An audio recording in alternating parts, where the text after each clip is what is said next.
My boyfriend cheated on me with a man, and I didn't even think that was his orientation. Subscribe to the Am I the Jerk YouTube channel with notifications turned on. I'm a 25-year-old female, and my partner, who's a 28-year-old male, cheated on me with a man. How am I writing this? My boyfriend and I began dating almost a year ago, and it has been an exclusive relationship for almost 6 months. Everything had been going amazing. Last week, we spent an entire day together, which we rarely do as our days off don't normally overlap.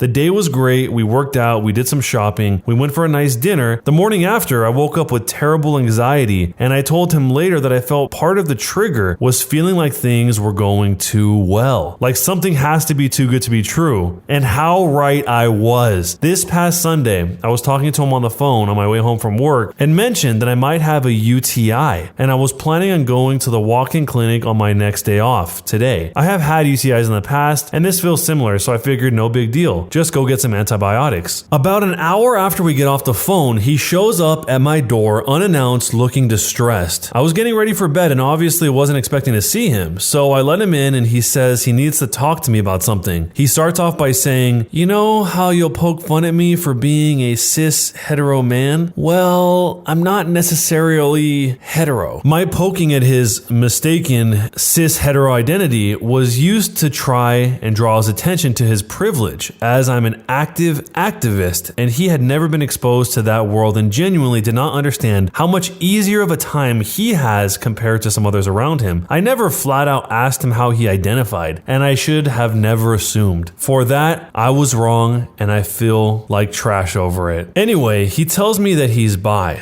I could not care less. But then he says, about a month ago, he hooked up with a guy and he thinks he may have given me an STD. Me telling him that I have a UTI freaked him out and forced him to confess. I just stared at him blankly and said, "So you cheated on me?" And he replied with, "Well, yeah, I guess," as if he thought because it was a man, it wasn't cheating. At one point while telling me what happened, he used the word experimenting. So I asked if he had ever been with a man before and he said yes. So I threw that back at him because at that point you're no longer experimenting, you know you're into it. This made him uncomfortable and I told him to STFU, and he wasn't allowed to be upset when I accurately unraveled his sob story. He kept saying how it was a mistake, how he messed up, and that he loves me, and I asked him if he would have told me if I hadn't told him I was experiencing symptoms. He said yes, he is also experiencing symptoms, and said he was waiting to find out what he had from the doctor before telling me. So I asked if neither of us had experienced symptoms, if he would have told me. And then he says, "Honestly, probably not." I cannot believe any of this is real. I am so broken. All I've done is cry and vomit intermittently. My heart is non-existent. I am completely numb and constantly on the edge of a panic attack. I asked him if this other man had used protection, and he said that they did not do the full deed, that they had only been to third base. My final question for him was where he met this guy, if they were out at a club, on substances, or if he found them on an app. He said that they met on Grindr, so it was premeditated. He knew what he was doing. It was no accident. He had many opportunities to stop and not follow through, to think about me for half a second, about our relationship, about what it would do to me, about everything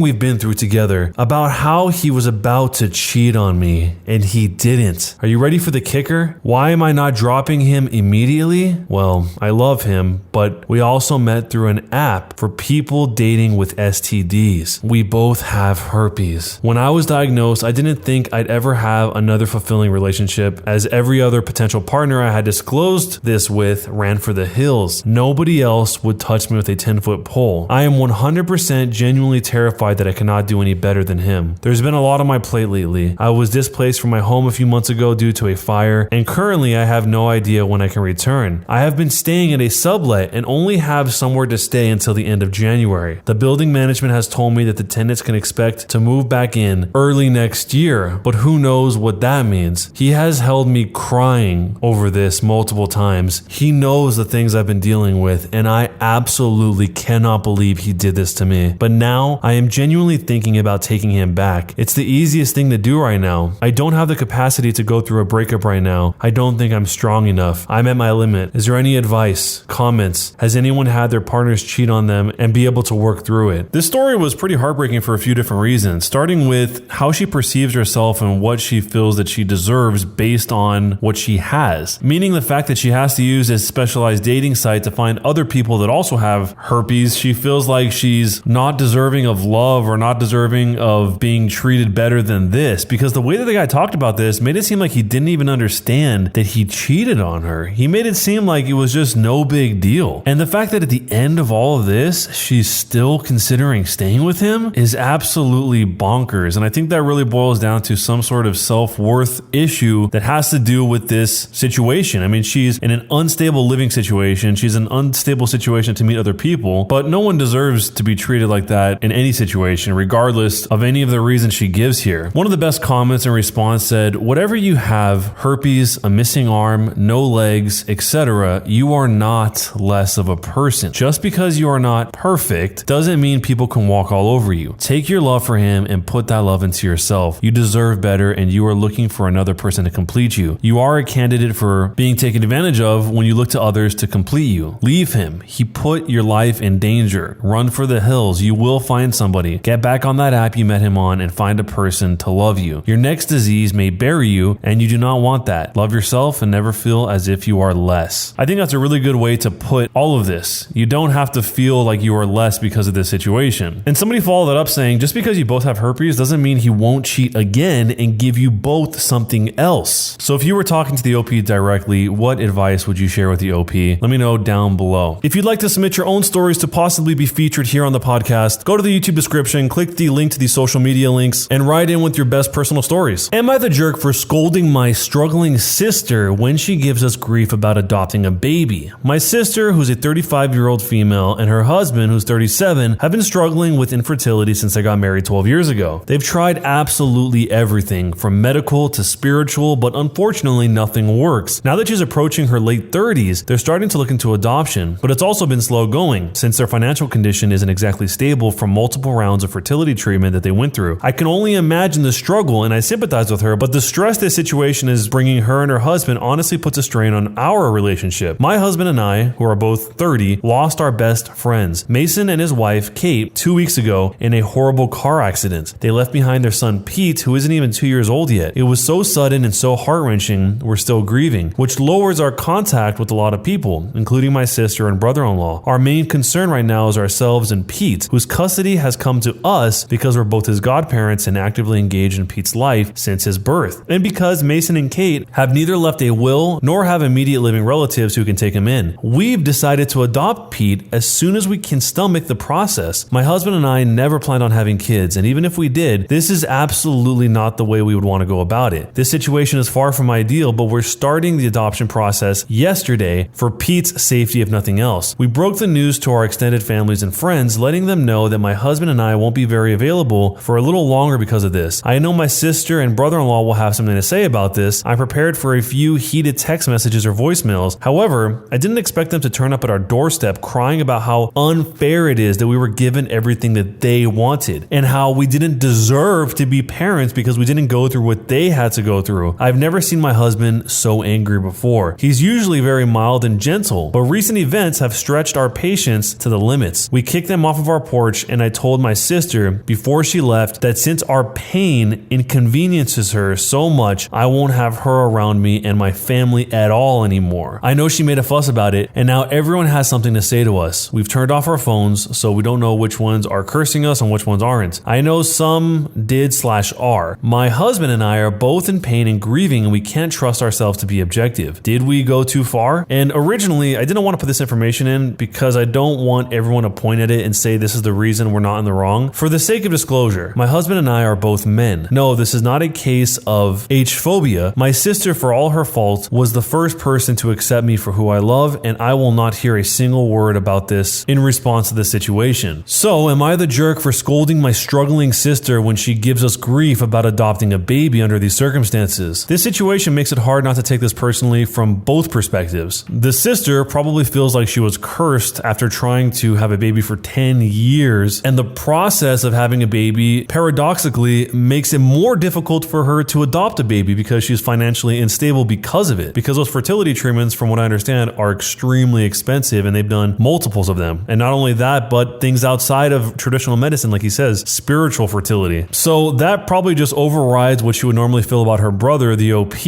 and makes her mad at him for some reason. But I think she's just more mad at the situation. It probably feels unfair, like the OP is blessed and she is cursed. And from the perspective of the OP, he's going through something horrible. He lost two of his best friends, but yet his sister is making it seem like he has some sort of ultimate reward. He really had no other choice besides to set her straight, because the logically correct thing is to say what he's going to say, but that doesn't really change anything when she emotionally feels so overwhelmed and hopeless about her situation. So if you were in this situation, what would you do, and jerk or not a jerk, and why? Am I the jerk for demanding my son take his daughter on his family trip to Disneyland? I got pregnant with my son Julius, who's 28 years old now, about a month after my 18th birthday. I tried to do my best for him, and he got into a good engineering school, but at age 19, he got his then girlfriend Isa pregnant, and they had AmITheA together. I've been the one who's mostly raised her. Isa got deported, but they spend July together and FT every night. Julius got married to his girlfriend Katya after graduation, and they have two wonderful boys together. AmITheA lives with me and not with them. The thing is, Julius never spends any time with AmITheA. He doesn't even call to say goodnight, but she loves him so much. It's like once a month he'll show up with a box full of toys, spend a day with her, and then go back to his family. It hurts her so much that he doesn't spend time with her because he's her hero. I'm just grandma. And no, he doesn't act this way because of his wife Katya, who would love to have AmITheA move in with them. She once brought up the idea, and she went on about all the things they could do together. She would love to be her stepmom. She calls her princess, sweetie, and so many nice nicknames. The only reason they haven't is because Julius says she should stay with me. A few days ago, Julius told me that he and Katya were planning a trip to Disneyland in August. I told him that AmITheA would be so excited and he should tell her on her birthday, and he just blankly told me that she's not coming, and this trip is for his boys. I made it clear to him he needed to bring her on this trip, and he just called me a jerk, which he's never done before, for trying to control him. I admit I was a bit controlling in my reaction, but I don't think I went that far. So am I the jerk for demanding my son take his daughter on his family trip to Disneyland? It's so sad that some people can treat one of their kids like that, especially when the kid loves the parent that much, despite the way that they treat them. I bet if Julius was forced to be psychoanalyzed, it would come out that AmITheA reminds him of his ex, Isa, or something like that, and he doesn't want to be associated with that, or some strange excuse that he uses to stay away from her. I mean, how is staying with the grandma, the OP,